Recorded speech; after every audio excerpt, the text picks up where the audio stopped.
जय श्री हरि। आइए सुनते हैं उत्पन्ना एकादशी की व्रत कथा। सूत जी कहने लगे कि हे ऋषियों, इस व्रत का वृत्तांत और उत्पत्ति प्राचीन काल में भगवान श्री कृष्ण ने अपने परम भक्त युधिष्ठिर से कही थी, वही मैं आज तुमसे कहता हूँ।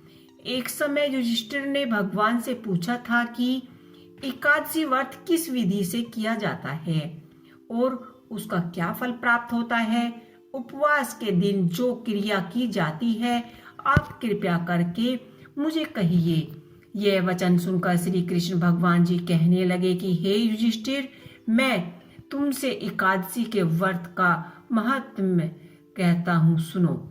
सर्वप्रथम हेमंत ऋषि में मार्गशीर्ष कृष्ण एकादशी से इस व्रत को प्रारंभ किया जाता है। दशमी को संध्याकाल भोजन के बाद अच्छे प्रकार से दातून करे ताकि अन्न का एक अंश मुंह में न रह जाए। रात्रि को भोजन कदापि ना करे, ना अधिक बोले। एकादशी के दिन प्रातः 4 बजे उठकर सबसे पहले व्रत का संकल्प करें। इसके पश्चात शौच आदि से निवृत्त होकर शुद्ध जल से स्नान करे। व्रत करने वाला चोरी, पाखंडी, पारशास्त्रीगामी, निंदक, मिथ्याभाषी तथा किसी भी प्रकार का पापी से बात ना करे। स्नान के पश्चात धूप, दीप, नैवेद्य आदि 16 चीजों से भगवान का पूजन करे और रात को दीपदान करे। रात्रि में सोना या प्रसंग नहीं करना चाहिए। सारी रात भजन कीर्तन आदि करना चाहिए। जो कुछ पहले जाने अनजाने में पाप हो गए हों उनकी क्षमा मांगनी चाहिए और धर्मात्मा पुरुषों को कृष्ण और शुक्ल दोनों पक्षों की एकादशियों को सम्मान समझना चाहिए। जो मनुष्य ऊपर लिखे विधि के अनुसार एकादशी का व्रत करते हैं उसे शंखों द्वारा तीर्थ में स्नान करके भगवान के दर्शन करने से जो फल प्राप्त होता है वह एकादशी व्रत के 16वें भाग के भी समान नहीं है। व्यक्तिपात के दिनों दान देने का लाख गुना फल होता है। संक्रांति से 4 लाख गुना तथा सूर्य चंद्र ग्रहण में स्नान दान से जो पुण्य प्राप्त होता है वही पुण्य एकादशी के दिन व्रत करने से मिलता है। अश्वमेध यज्ञ करने से 100 गुना तथा 1 लाख तपस्वियों को 60 वर्ष तक भोजन कराने से 10 गुना, 10 ब्राह्मणों अथवा 100 ब्रह्मचारियों को भोजन कराने से 1000 गुना पुण्य भूमि दान करने से भी होता है। इससे 1000 गुना पुण्य कन्यादान से प्राप्त होता है। इससे भी 10 गुना पुण्य विद्या दान करने से होता है। विद्या दान करने से 10 गुना पुण्य भूखे भोजन कराने से होता है।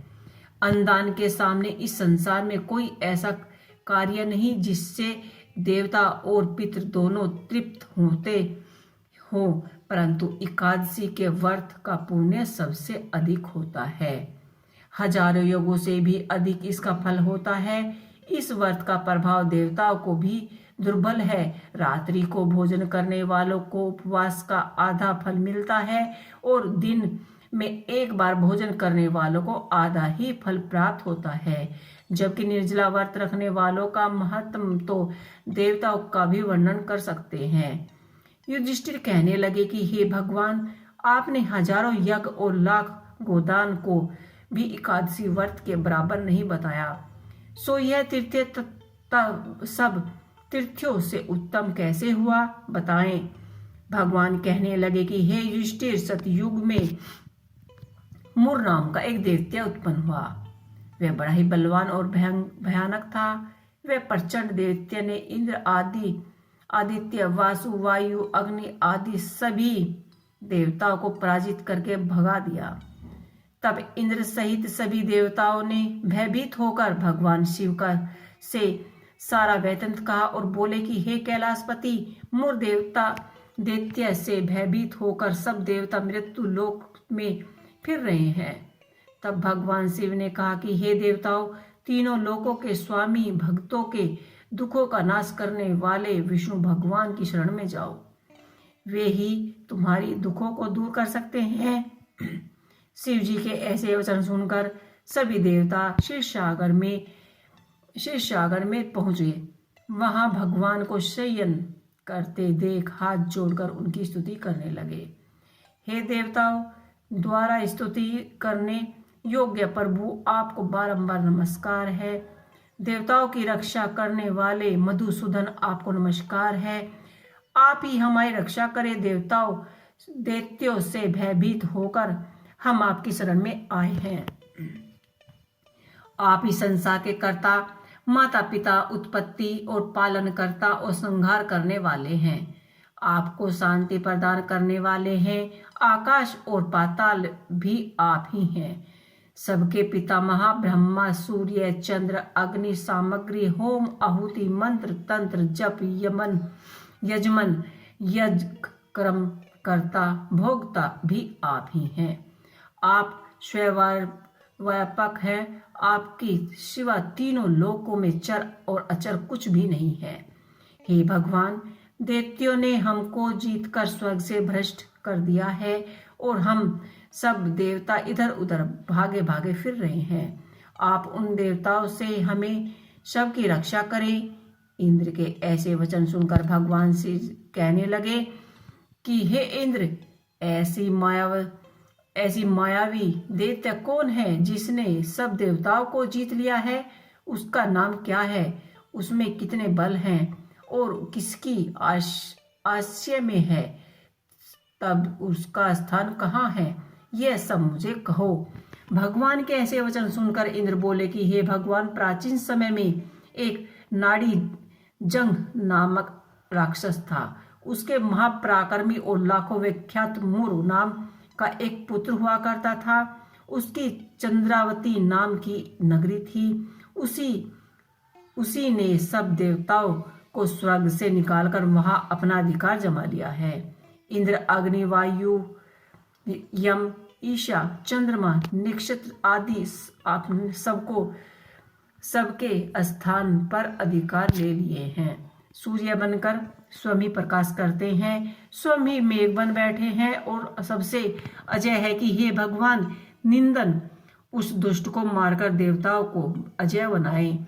यह वचन सुनकर भगवान ने कहा कि हे देवताओं, मैं शीघ्र ही उसका संहार करूंगा। तुम चंद्रावती नगरी जाओ। इस प्रकार कहकर भगवान सहित सभी देवताओं ने चंद्रावती नगरी की ओर प्रस्थान किया। उस समय देवता मूर सेना सहित युद्ध भूमि में गरज रहा था।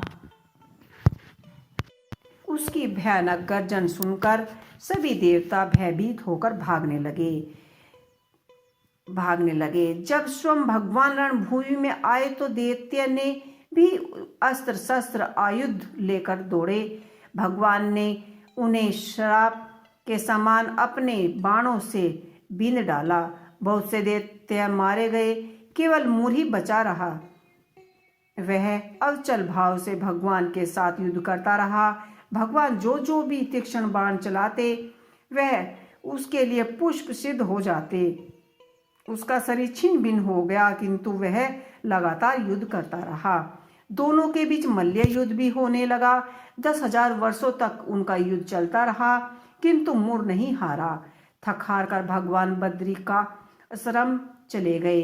वहां हेमवती नामक सुंदर गुफा थी। उसमें विश्राम करने के लिए भगवान उसके अंदर प्रवेश कर गए। यह गुफा 12 योजन लंबी थी और उसका एक ही द्वार था। विष्णु भगवान वहां योग निद्रा की गोद में सो गए। मूर भी पीछे पीछे आ गया और भगवान को सोए देखकर मारने को उदित हुआ।